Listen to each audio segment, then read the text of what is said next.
Hello friends, welcome to அரிசி சமையல். இன்றைக்கி நம்ம வீடியோவில் நான் ஒரு சொரக்காய் ஊர்லேருந்து எடுத்து வந்திருக்கேன். இது வீட்டில் காய்ச்சது. இந்த சொரக்காயை வச்சு நம்ம பொரியல் செஞ்சுட்டு பாதி காய் எடுத்து நம்ம அடை தோசை செஞ்சுக்கலாம்.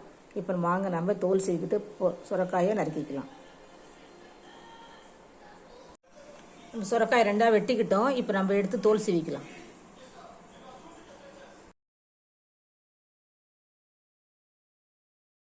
இன்றைக்கி நம்ம வீடியோவில் நம்ம ஒரு ஹெல்த்தியான ப்ரோட்டீன் இருந்த அடை தோசை செஞ்சுக்கலாம்.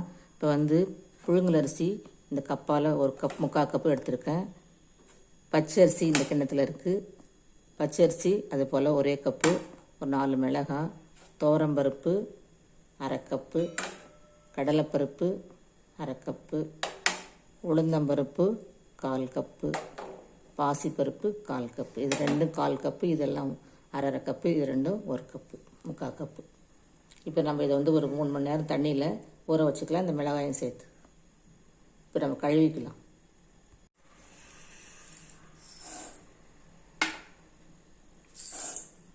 எல்லாத்தையும் ஒன்று போல் போட்டு கழுவி ஒரு 3 மணி நேரம் ஊற வச்சுட்டு அரைச்சிக்கலாம்.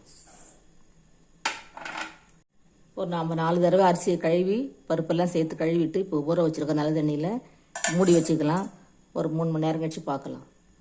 ஃப்ரெண்ட்ஸ், சொரக்காய் இப்போ நம்ம தோல்லாம் சீவிக்கிட்டோம். இப்போ நம்ம காய் சீவுறதுல நம்ம இந்த சேர்த்துக்கலாம். இந்த பகுதியெலாம் வேண்டாம், நமக்கு சதைக்குள்ளே இருக்கிறதெல்லாம் வேண்டாம், விதை பகுதியெல்லாம் இப்போ சீவிக்கலாம். ஃப்ரெண்ட்ஸ், நம்ம அரிசி பருப்பு எல்லாம் ஊற வச்சுருந்தோம் அடை தோசைக்கு. இப்போ சொரக்காய் துருவி வச்சுருக்கோம். இப்போ நம்ம அரிசியை இந்த பருப்பெல்லாம் மிக்சியில் அரைச்சிக்கலாம். நான் ஒரு 4 மிளகாய் ஊற வச்சுருந்தேன், அது கூட சேர்த்து இதையும் அரைச்சிக்கலாம். ஃப்ரெண்ட்ஸ், நம்ம 2 டைமாக மிக்சியில் அரைச்சிக்கிட்டோம். இந்த ஒரு டைம் அரைச்சது இருக்குது.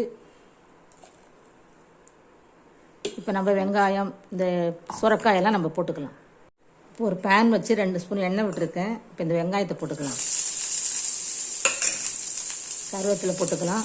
மல்லி இலை என்கிட்ட இல்லை. கருவேப்பிலை, மல்லி இலை, கீரை, முருங்கைக்கீரை நீங்கள் எது வேணாலும் போட்டுக்கலாம். நான் கொஞ்சம் தேங்காய் போட்டுக்கிறேன், நீங்களும் தேங்காய் போடுங்க. உங்களுக்கு தேங்காய் விருப்பம் இருந்தால் போடுங்க. தேங்காய் போட்டால் இன்னும் டேஸ்ட்டாக இருக்கும். சும்மா ஒரு வதக்கிட்டு சொரக்காயும் அதிலே போட்டுக்கலாம்.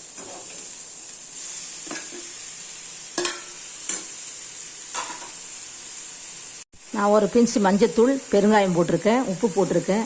இது நல்லா கலந்துட்டு நம்ம மாவில் கொட்டிக்கலாம். அடை தோசை மாவில். இந்த அடை நல்ல ப்ரோட்டீன் சத்து உள்ளது, ரொம்ப சூப்பராக இருக்கும். கீரையெல்லாம் போடும்போது ரொம்ப சத்து குழந்தைங்களுக்கு கொடுக்கறதுக்கும் பெரியவங்களுக்கும்.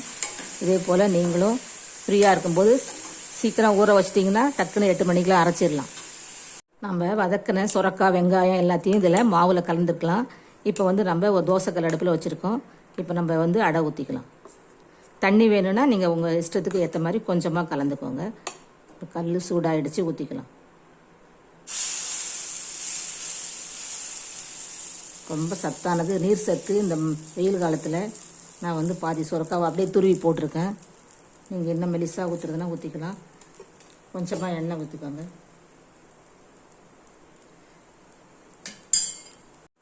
இப்போ நம்ம வெந்துருச்சு, அடையை திருப்பிக்கலாம். முருங்கைக்கீரை போட்டுதான் இன்னும் சூப்பராக இருந்திருக்கும். இப்போ நம்ம அடையை எடுத்துக்கலாம். இதே போல் அடுத்தது ஊற்றிக்கலாம்.